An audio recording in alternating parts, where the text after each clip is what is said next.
Hey guys, I thought I'd go over my SHTF binder with you. I've got this here and I've got a lot of stuff that I haven't even put in it yet. Okay, now if you're bugging in and and you need to know how to do stuff, so like how to make your own pectin, okay, for canning, how to make evaporated milk, sweetened condensed milk, how to make mayonnaise, okay, collecting and storing seeds. This is more of a bugging in situation, like for homesteads and places that where you're not going to bug out, you're going to ride it out at home. And this is information for you to have while you're at home. So, let me pick a subject here. Miscellaneous skills. Okay? This is for recipes as well as other things that you need to know. Okay? This has come from all over. This is mom and pop documents. Like Backwoods Home Magazine, different places like that. How to make felt, okay, how to make syrup.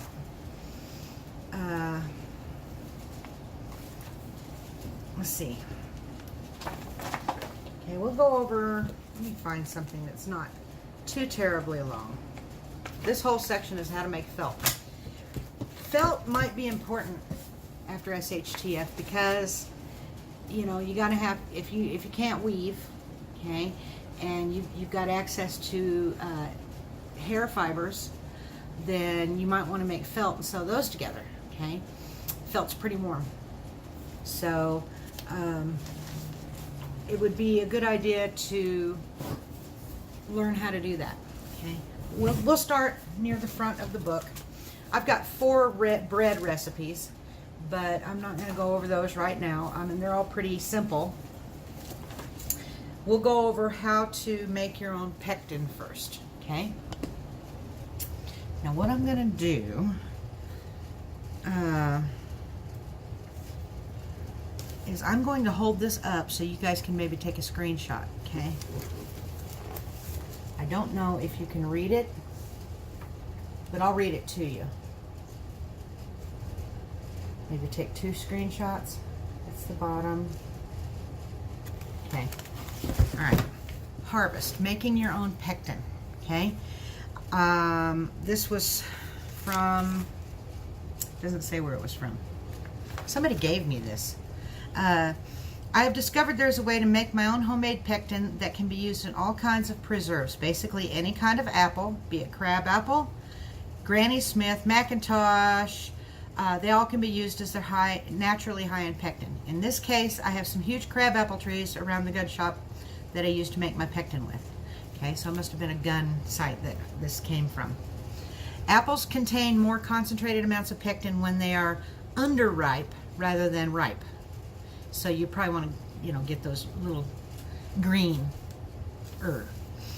Okay. This means you have to pick the fruit about 2 weeks before it's harvest ready, when the apples are still green and tart. Some apples, like crab apples, will still contain enough pectin when ripened to be useful, while others lose the pectin as they ripen.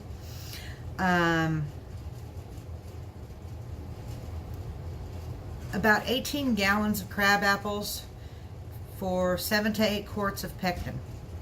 Okay. To start, you have to wash and pick through the apples and remove any damaged or worm-eaten, cut out any bad spots, things like that.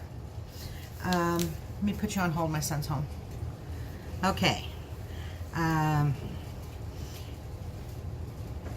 If you have the larger apples, and cut them into smaller pieces. These apples, but some apples are small enough to cook down whole. So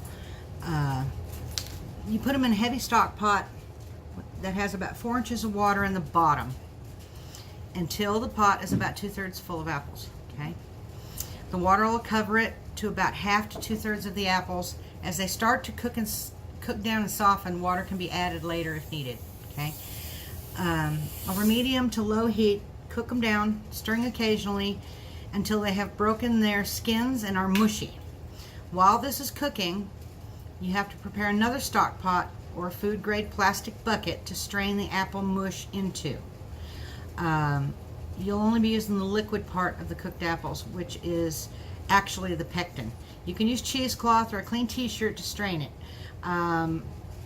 Stretch the cloth over the opening of the bucket and leave it in such a way that it creates a bowl to pour the apples into. You can tie a string around it to hold it in place. Once the apples are ready, okay, carefully pour them hot into the bowl over the cloth.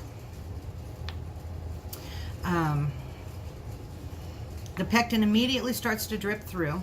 Much of it, the pectin immediately starts to drip through the cloth into the bottom of the bucket. Let the apple sit there for 20 to 30 minutes to drain as much of that pectin out as you can. You can allow them to sit and drain overnight if you choose to. But I just you know, basically you can just leave them long enough till you don't hear any more dripping. Okay. In order to make the pectin as translucent as possible, gently stir the apples as they drain once or twice to see if any more of the liquid passes through. If you press the apples, it can cause some of the pulp to pass through the t-shirt or the cheesecloth and cloud up your pectin. Cloudy pectin is still usable, but it may also cloud your preserves. Okay. When you no longer hear any more dripping, remove the cloth and the apples and view the liquid pectin that is still there. Then set this aside in another pot to reheat later as you finish cooking down and straining the remaining apples. Okay, because you're not going to probably fit them all into one pot. You might have to do a couple of batches to get it, you know, to get all of them done. Once the pectin is all done, the next step is to test the strength. In a small bowl, you place some rubbing alcohol and we'll add approximately 1 teaspoon of cooled down pectin in it. The pectin will thicken like jelly in the alcohol after about a minute. If the pectin is concentrated enough, you can lift it out of the alcohol with a fork. You know when it's ready when this happens. But if the pectin is runny off the fork, then you will have to boil it down some more until it becomes thicker. And repeat the alcohol test until it's ready. Do not eat the pectin that you used for the alcohol test. All right. The pectin's ready to use at this point. So, you can use it right away, or it can be canned and used as needed. A newly opened jar of pectin can be refrigerated for a couple of weeks. When planning on how much pectin you will need for your preserves for a year, I have to remember to make enough pectin for my early berries the following year. Harvesting pectin happens in the middle of the summer, so I would use the previous year's pectin so that to can all of my early preserves. Okay, in the canning process, sterilize the jars ahead of time, and then you have to reheat the whole batch of pectin, bringing it to a boil and remove it from the heat. When it boils, there will be a thin layer of foam that you have to skim off. The heat of the pectin placed in warm jars will seal themselves, eliminating the need for a water bath. To warm it, you simply place them in hot water right before they are needed. This way the heat of the hot pectin won't crack the jars and they're ready to be filled.